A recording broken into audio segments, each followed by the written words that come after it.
Welcome to Burlap Teachers. Enjoy the video. You begin by confirming this is your Aadhaar and your intent to retrieve your own linked mobile number. Once you have Aadhaar or VID and a photo ID, open the official Aadhaar app or UID resident portal. Make sure the device is secure and on a private network. Next, choose the authentication option, biometric or OTP, so the system can verify you. This step prevents misuse and is required before any masked mobile or update option appears.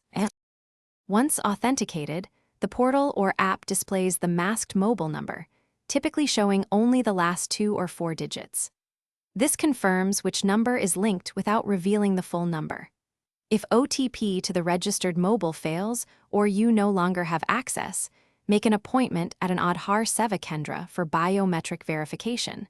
Officials will verify identity and show the masked digits. Make sure to note the masked digits and prepare a new number if you plan to update them. To complete the process, either update the mobile online if you can authenticate, or at the Seva Kendra request a mobile update. Once you provide a new number, confirm the OTP sent to that number after biometric or secure verification. Keep the update request number for tracking.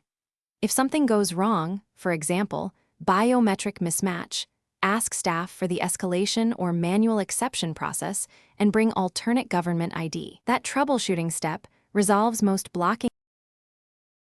Thanks for watching. Consider subscribing if this video helped you.